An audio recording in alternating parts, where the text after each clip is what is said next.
रही inflammation start से हम देख रहे हैं चैप्टर रोबन का। इन्फ्लेमेशन होता है किसी जगह पे ना, जब इंजरी हो जाती है ना, तो वास्कुलर एंडोथेलियम जो है उसका रिस्पांस करती है।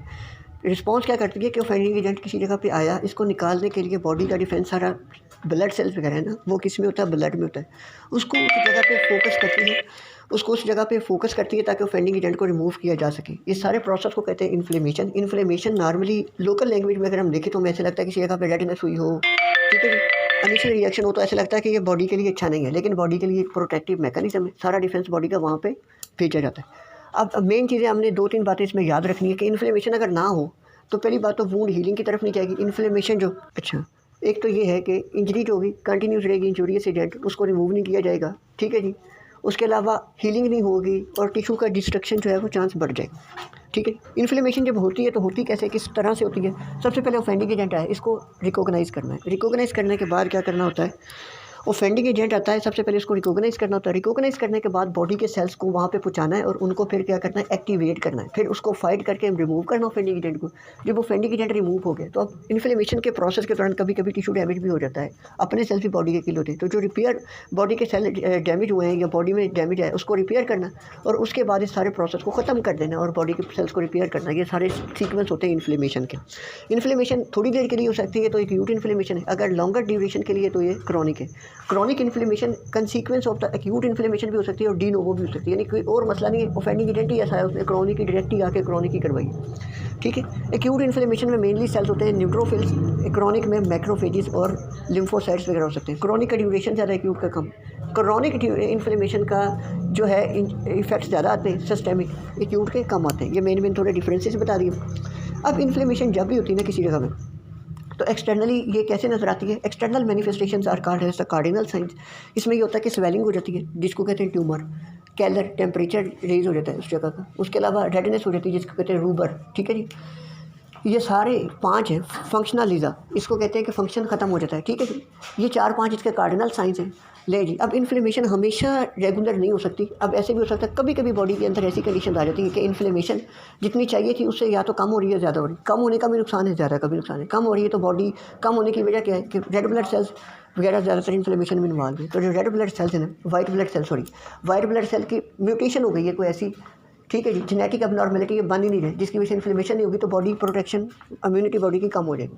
और अगर कंटिन्यूसली ठीक नहीं हो रही तो इसकी वजह से ऑटोइम्यून डिसऑर्डर हो सकते हैं, ठीक है जी, और इन्फ्लेमेटरी डिसऑर्डर हो सकते हैं, जैसे कि रूमेटॉइड आर्थराइटिस हो सकता है, डायबिटीज़ टाइप 2, कैंसर हो सकता है, एस्थमा हो सकता है, पल्मोनरी फाइब्रोसिस हो सकती है।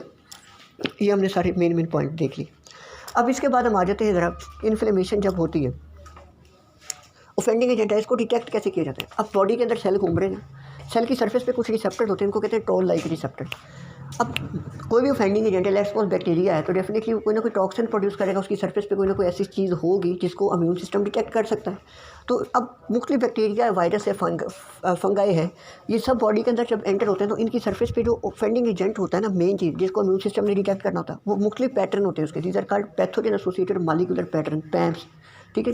इनको डिटेक्ट कौन करता है, हमारे बॉडी के सेल जो है ये घूमते फिरते, कभी इनकी सरफेस पे रिसेप्टर होते हैं, इनको कहते हैं toll like receptor. Toll like receptor पे पैम्प बाइंड करते हैं, तो इस तरीके से आइडेंटिफिकेशन होगी, रिकॉग्नाइज हो गई। नंबर 2, जब किसी जगह पर डैमेज हो गया, डैमेज की वजह से सेल के अंदर कुछ मॉलिक्यूल्स प्रोड्यूस होना शुरू हो जाते हैं, नॉर्मली जो प्रोड्यूस नहीं होते, जैसे यूरिक एसिड डीएनए डैमेज की वजह से। इसी तरह एटीपी रिलीज होना बाहर शुरू हो जाती है माइटोकॉन्ड्रियल डैमेज की वजह से। इसको साइटोसोल में पड़े रिसेप्टर्स डिटेक्ट कर लेते हैं, दीज आर कॉल्ड साइटोसोलिक जो है ना रिसेप्टर्स। ये रिसेप्टर जब डिटेक्ट करते हैं तो इनकी वजह से इन्फ्लेमोसोम एक्टिवेट होता है, और क्या हो जाता है, इन्फ्लेमोसोम की वजह से इंटरल्यूकिन 1 पैदा होता है, और क्या होता है कि वहाँ पे बाकी सेल्स को भी बुला लिया जाता है। तो इस तरीके से रिकॉग्नाइज हो गया इंट्रासेलुलरली सिग्नलिंग से भी, एक्स्ट्रा सेलुलरली। इसके अलावा कंप्लीमेंट सिस्टम भी और बॉडी का इम्यून सिस्टम भी इसमें इन्वॉल्व होता है। लो जी, डिटेक्शन हो गई। अब इन्फ्लेमेशन के 2 तरह के इवेंट्स हो सकते हैं मेनली, एक होते हैं वास्कुलर, एक दूसरे होते हैं सेलुलर। वास्कुलर क्या होता है कि पोस्ट जो है ना कैपिलरी स्फिंक्टर, पोस्ट आर्टेरियोलर स्फिंक्टर होते हैं ना, कैपिलरी से पहले वाले, वो खुल जाते हैं, वेजोडाइलेशन हो जाती है, ब्लड फ्लो इस जगह पे बढ़ जाता है, जिसकी वजह से रेडनेस होती है, बाहर नजर आती है। अब इसकी वजह से क्या होता है, कैपिलरी एंडोथेलियम जो है ना, इसकी परमिबिलिटी इंक्रीज होती है। पहले तो क्या होता है, ब्लड फ्लो इंक्रीज होता है, ठीक है, जिसकी वजह से क्या हो जाता है, रेडनेस आ जाती है। दूसरी वजह जो है परमेबिलिटी इंक्रीज होती है। परमेबिलिटी की वजह दो हो सकती है, तो एंडोथेलियल डैमेज और दो एंडोथेलियल आपस में गैप बना के खड़े ना आपस में, एक एंडोथेलियल सेल उसके बाद दूसरा, ये सुकड़ जाते हैं, जिसका एंडोथेलियल सेल रिडायरेक्शन, उनके दरमियान गैप आ जाते हैं, जिसकी वजह से फ्लूइड लीक होना शुरू हो जाता है। अब फ्लूइड जो लीक होता है वो प्रोटीन रिच होता है, इसको ट्रांसयूडेट कहते हैं। अगर ये प्रोटीन रिच नहीं होता तो इसको एक्सुडेट कहते हैं। सॉरी, अगर प्रोटीन रिच ना होता तो ट्रांसयूडेट कहते हैं। ट्रांसयूडेट सिर्फ इसमें प्रोटीन मेम्ब्रेन की परमेबिलिटी नहीं पड़ती, उसमें सिर्फ क्या होता है कि मेम्ब्रेन सिर्फ फ्लूइड ज़्यादा होता है, हाइड्रोस्टैटिक प्रेशर ज़्यादा होने की वजह से फिल्ट्रेशन ज़्यादा हो रही होती है, प्रोटीन पुअर फ्लूइड होता है। एडिमा कुछ भी हो सकता है, ट्रांसयूडेट भी हो सकता है, एक्सुडेट भी। इन्फ्लेमेटरी एडिमा एक्सुडेट होता है, नॉर्मली ट्रांसयूडेट होता है। अच्छा जी, अब बात कर ली हमने। इसके बाद सेल्स आएंगे। अब सेल्स आएंगे, सेलुलर इवेंट्स में हमने देखना ये है कि रेड ब्लड सेल्स को पकड़ के कैसे ऑफेंडिंग एजेंट तक पहुँचाया जाता है। अब होता क्या है कि इनिशियली सर्कुलेशन स्लगिश हो जाती है फ्लूइड लॉस की वजह से, जिसकी वजह से रेड ब्लड सेल सेंटर से पेरिफेरी की तरफ पुश होना शुरू होते हैं, दिस इज कॉल्ड मार्जिनेशन। जब मार्जिनेशन होगी तो इसके बाद क्या होगा कि जो एंडोथेलियल सेल है नॉर्मली वो सुकून में थी, लेकिन अब इन्फ्लेमेटरी मीडिएटर्स की वजह से वो क्या करना शुरू कर देगी, एडहेसिव मालिक्यूल पैदा करना शुरू कर देगी, जो कि रेड ब्लड सेल्स को या वाइट ब्लड सेल को पकड़ के खींच के अपनी तरफ ले आएंगे। पहले होगी मार्जिनेशन, अब नेक्स्ट आता है एडहेजन। एडहेजन पास पेपर में बहुत दफ़ा क्वेश्चन आ चुका है, adhesion firm and weak adhesion बताएं। तो अब कैसे होती है एडहेजन? होती है स्पेसिफिक रिसेप्टर्स के थ्रू। डेफिनेटली रिसेप्टर्स होंगे, कुछ लाइगेंड होंगे, उनके थ्रू एडहेजन होती है। ये रिसेप्टर्स को कहते हैं सिलेक्टेंस। सिलेक्टेंस 3-4 तरह के होते हैं। प्लेटलेट पे तो पी सिलेक्टेंस, ठीक है, ल्यूकोसाइड पे है तो एल सिलेक्टेंस, एंडोथेलियम पे तो ई सिलेक्टेंस। सिलेक्टेंस रिसेप्टर्स होते हैं, रिसेप्टर्स के ऊपर डेफिनेटली कोई ना कोई लाइगेंड बाइंड करता है। इनका लाइगेंड क्या होता है? लाइगेंड होता है oligosaccharide sialic acid containing oligosaccharide bound to the glycoprotein, यानी कि ओलिगोसेकेराइड जिसमें सैलिक एसिड, ऐसे ओलिगोसेकेराइड और इनका अगर ग्लाइकोप्रोटीन के साथ जोड़ने के कॉम्बिनेशन बनेगा, वो लाइगेंड के तौर पर एक्ट करेगा किसके? इन सिलेक्टेंस के। अच्छा, अब ये सिलेक्टेंस के लाइगेंड होते किसके ऊपर है?